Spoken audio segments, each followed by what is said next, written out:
2 miles above the Peruvian rainforest, a 17-year-old girl was still strapped into her seat when the airplane around her simply ceased to exist. One moment she was sitting beside her mother in a cabin full of Christmas travelers. The next, there was a blinding white flash, a roar of wind louder than anything she had ever heard, and then the seat itself was tumbling through open sky, spinning toward a green canopy that lay almost 10,000 feet below.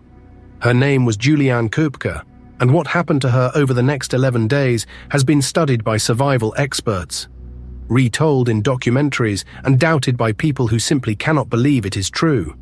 But it is true.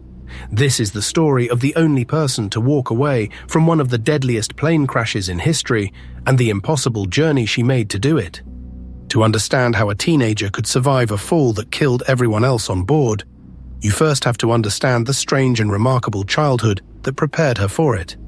Julianne was born in Lima, Peru in 1954, the only child of 2 German zoologists who had given their entire lives to studying the natural world. Her father, Hans Wilhelm Koepke, and her mother, Maria, were not the kind of scientists who watched the wild from a safe distance. When Julianne was 14, the family left the comfort of the city behind and moved deep into the Peruvian rainforest, where her parents built a research station from almost nothing. They called it Panguana, and it sat in one of the most remote and biologically rich corners of the Amazon basin. For a teenage girl, it was an extraordinary place to grow up. There was no electricity, no running water, and the nearest town was a long and difficult journey away. But there were lessons that no ordinary school could ever teach. Her parents taught her how to read the forest the way other children learned to read a book. She learned which sounds meant danger and which meant safety, how to tell a harmless snake from a deadly one, how to find clean water, and how to keep moving without panicking when the jungle closed in around her on every side. She did not know it yet, but every one of those lessons was a tool she would one day need to stay alive. The rainforest that her parents loved so deeply was quietly teaching their daughter how to survive inside it. By December of 1971, Julianne was 17 and finishing her final year of high school back in Lima. She and her mother had stayed in the city for her graduation ceremony, and now, with Christmas only 2 days away, all they wanted was to fly home to spend the holiday with her father at the research station. On the 24th of December, 1971, Julianne and her mother boarded LANSA Flight 508 at the airport in Lima. The plane was bound for the jungle town of Pucallpa, and it was packed with people who, like them, were rushing home for Christmas. Julianne remembered her mother being uneasy about the airline.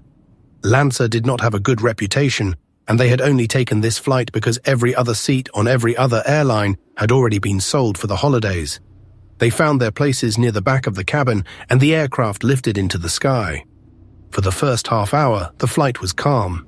Then the plane flew directly into the heart of a violent thunderstorm. The cabin grew dark, the aircraft began to shake, and outside the windows, the passengers could see lightning flashing all around them. Julianne watched as luggage tumbled from the overhead compartments and trays of food and gifts went flying through the air. People began to cry and to pray. Her mother, sitting calmly beside her, said quietly, "This is the end of everything." They were the last words Julianne would ever hear her say. A moment later, a bolt of lightning struck the aircraft. The fuel tank in the right wing ignited, and the plane broke apart in mid-air, nearly 10,000 feet above the forest. The cabin was torn open, and the seats began to fall. Still buckled into her row, Julianne felt herself separate from the rest of the plane and pitch forward into nothing. The roar of the engines vanished. She was no longer inside an airplane.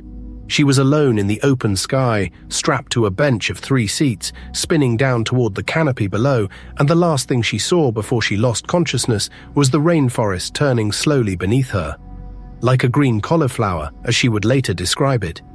When Julianne opened her eyes again, it was the next morning, and she was lying on the floor of the Amazon. She was still half strapped into her row of seats, which had landed in a thick tangle of trees that had broken her fall. By every law of physics, she should have been dead. Instead, she had a broken collarbone, a deep gash on one leg, the ligaments in one knee badly torn, and her eye was swollen nearly shut. She had lost her glasses, and one of her shoes was gone. But she was alive, and she was conscious, and she was, as far as she could tell, completely alone. For hours she drifted in and out of awareness, unable to fully stand. When her mind finally cleared, the full weight of her situation settled over her. She was a 17-year-old girl, injured and half-blind, somewhere in the middle of one of the largest and most impenetrable rainforests on Earth, with no food, almost no water, and not a single other living soul in sight. She called out for her mother again and again, but the only answer was the endless sound of the forest. She would later learn that she was not the only one to survive the initial fall. Other passengers had also reached the ground alive, but they were too badly hurt to move, and as the days passed, one by one, they did not make it. Julianne survived for one reason above all others, because she was the only one who could still walk, and because she knew exactly what she had to do. In that moment, lying broken on the forest floor, she remembered something her father had once told her. If you are ever lost in the jungle and you find running water, follow it downstream. Moving water leads to bigger water, and bigger water leads to people. It was a single piece of advice from a lifetime spent in the wild, and Julianne decided that she would stake her life on it. She found a small trickle of a stream, and she began to follow it. It was agonizingly slow. She could barely see without her glasses. The floor of the rainforest was a maze of roots and mud and rotting leaves, and her injuries screamed with every step. She waded through the shallow water whenever she could, because the open channel of the stream was easier and safer to travel than the dense undergrowth of the banks, where snakes and stingrays lay hidden, and where it was easy to become hopelessly lost. The small stream slowly joined a larger one, and the larger one eventually fed into a river, exactly as her father had promised it would. The days blurred together. She had almost nothing to eat. She had found a single bag of sweets in the wreckage, and she rationed it out, but soon even that was gone, and after that she simply went hungry. The insects were relentless. A wound on her arm had become infected and was crawling with maggots, and at night the cold and the fear pressed in on her from every direction. She passed the bodies of other victims of the crash along the way. A horror she forced herself to keep moving past. She was exhausted, starving, and slowly losing her strength, but she never stopped following the water, because the water was the only thread connecting her to the world she had fallen out of.